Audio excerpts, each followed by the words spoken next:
When the James Webb Space Telescope looked at the universe less than 300 million years after the Big Bang, it detected massive, highly luminous galaxies. According to standard cosmological models, these structures simply should not exist that early. The physical problem lies in the heat of creation. As primordial gas clouds collapse to form stars, they generate immense thermal energy. Unless a powerful heat sink is present to bleed off that energy, the outward thermal pressure halts any further condensation. A mathematically similar problem exists in evolutionary biology. For 2 billion years, life on Earth consisted entirely of simple, single-celled prokaryotes. The leap to complex eukaryotic cells with internal organelles happened exactly once, making it a highly improbable statistical anomaly. Both anomalies, massive early galaxies and the sudden emergence of complex cellular architecture, are constrained by the exact same mechanism, a strict thermodynamic bottleneck that physically prevents the scaling of complexity. Molecular hydrogen possesses unique quantum and metabolic behaviors that allow the universe to bypass these specific physical barriers. Understanding how H2 interacts with its environment provides the mechanical explanation for both evolutionary gaps. To understand the origins of galaxies and complex life, we have to look past classical assumptions and track the precise quantum and metabolic behaviors of the universe's simplest molecule. In the standard model of the early universe, molecular hydrogen acts as the primary coolant. It radiates away the thermal energy of collapsing gas, which allows the first population 3 stars to ignite. The traditional understanding is that this primordial H2 forms through a 2-step chemical pathway. It relies on intermediate ions, specifically H- and H2+, to capture electrons and build the molecule. This schematic shows the fatal flaw in that timeline. The thermal radiation of the early cosmic microwave background is intense.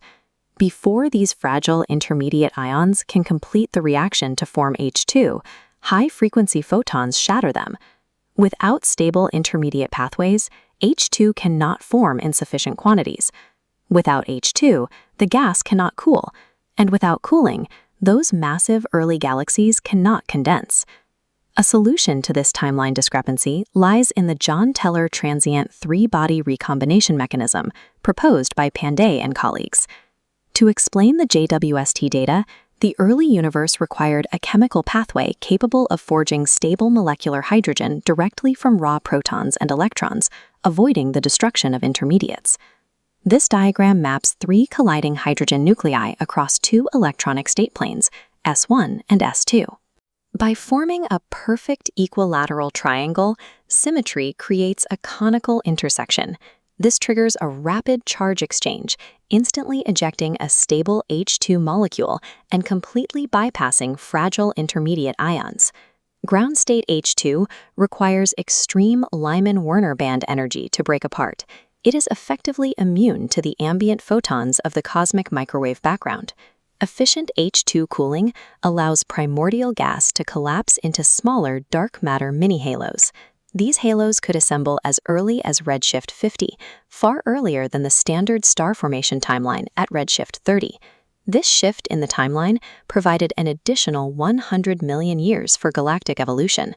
The resulting dense, cooled environments facilitated the super-Eddington accretion rates required for black holes to reach the supermassive sizes observed by JWST.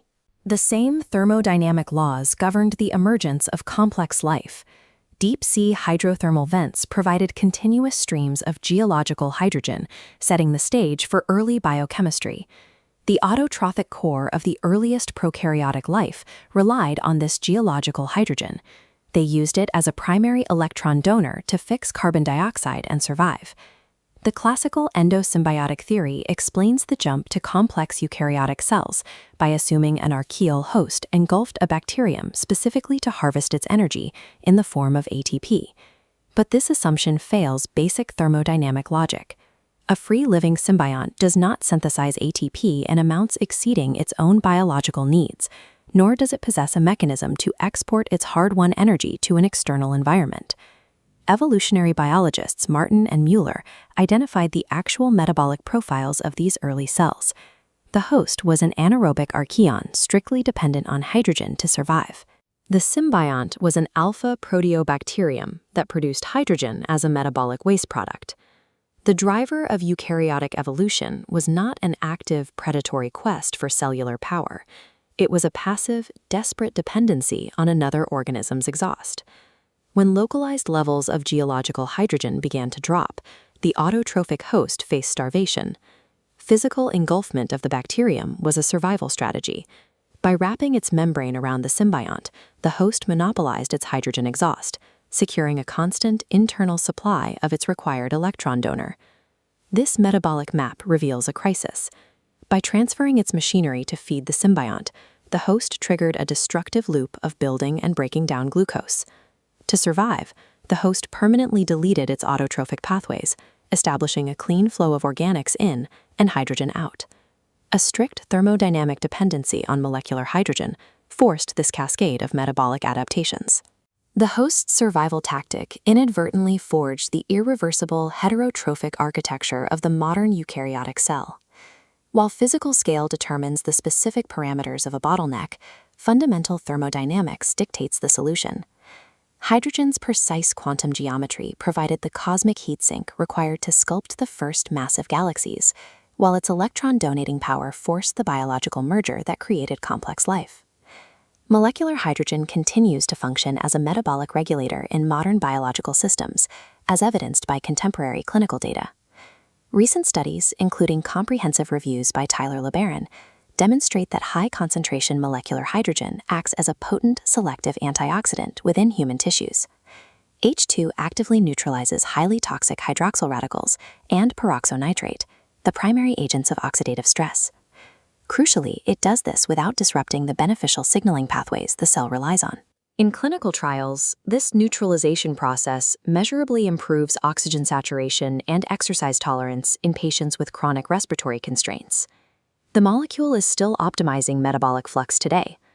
Molecular hydrogen is the most abundant element in the universe, but its true significance lies in its thermodynamic utility.